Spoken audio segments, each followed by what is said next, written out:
I finally found out why the USGA have deemed this illegal. What is going on, everybody, and welcome back to another video. Before this video starts, I'm going to be doing something new at the start of every single video. I'm going to be shouting out the new subscribers.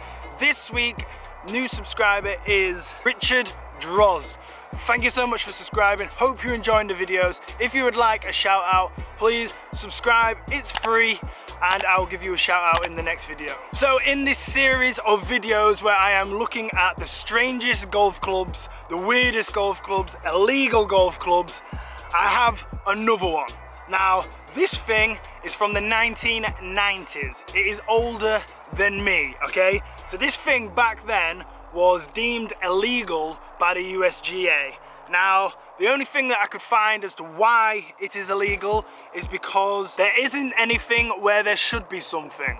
That's what it kept saying, and it's a pretty pointless rule if you ask me. Now, it's made by Pat Pend. Now, Pat Pend in this series keeps popping up. I've done a couple of clubs by him. It seems that he was getting very unlucky when inventing these clubs, and they was just deeming everything illegal.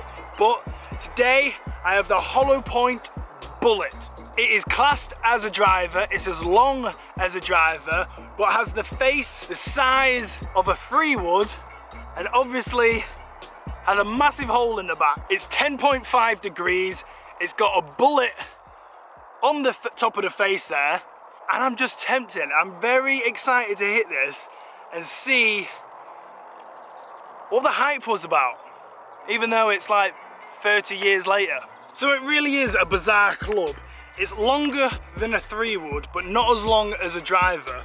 And the head is smaller than a driver and smaller than a 3-wood, but the face is bigger than the 3-wood. It's just weird. I don't understand it. I don't understand why it's illegal. If it was made today, I don't think it would be illegal, but back then, it might have had an advantage over the other ones, I don't know. And like all the old clubs back in the 90s, they all have that horrible twist grip. And now, I know a lot of you like these, I know a lot of people still use these, but for me, I just can't use them. I don't think I get enough grip. Now, the shaft feels very, very whippy. It's a very small head, not very heavy, with quite a flexy, long shaft. Looking down at it, it just does not feel right. You're setting up to it, thinking it's a driver, but in your head it looks like a 3-wood, but then it looks too long to be a 3-wood. It just doesn't feel right. Now, the only cool thing about this driver is that it makes a whistle sound like a bullet when you swing it. That must have been the selling point, because apart from that, I am finding it very hard to figure out why anyone would have bought this club.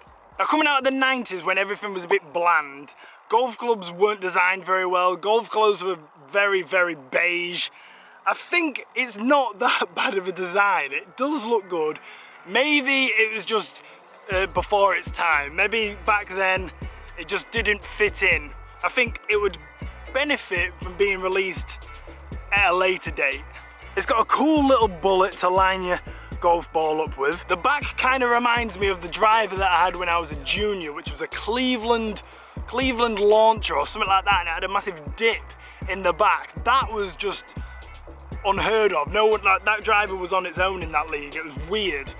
This kind of reminds me of that. Now, that's enough of this. I ain't really got a lot to say about this. There isn't much to say about it. There's not much history on the golf club, but I'm here on the range. I've got 10 balls. Well, I've got 14 just in case I lose a couple, but I'm gonna hit 10 balls, hit them down the range, get an average, and see how far this goes. I've now got a laser rangefinder. I've done a video on that, so if you haven't seen that, go watch that video, so I can get an 100% accurate reading of how far this goes. All I've got to do now is hit it straight. And I've hit a couple of these already, and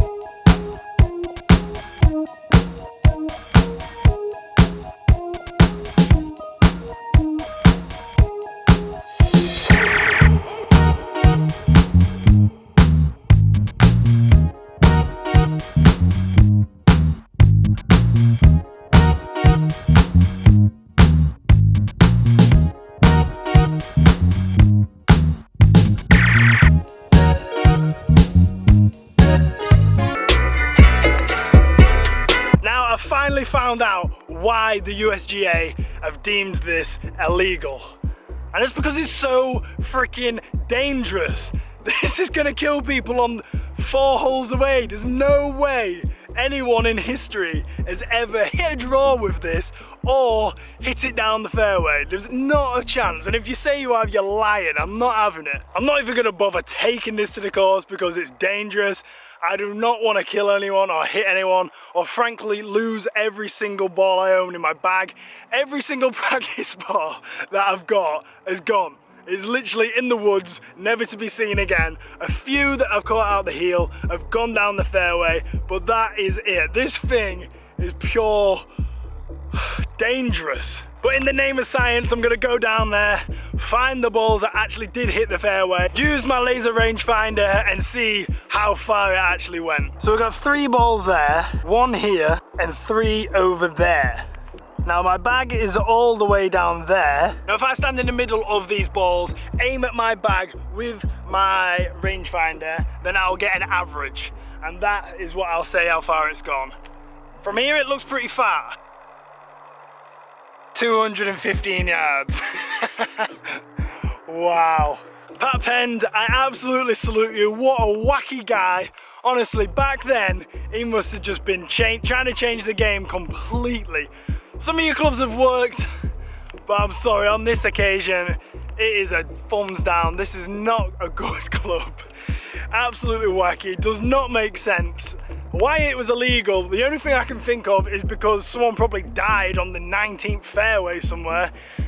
I have no idea, but it's just wacky. The only thing that was good about it is that it whistled. I wish one of the modern day drivers would whistle.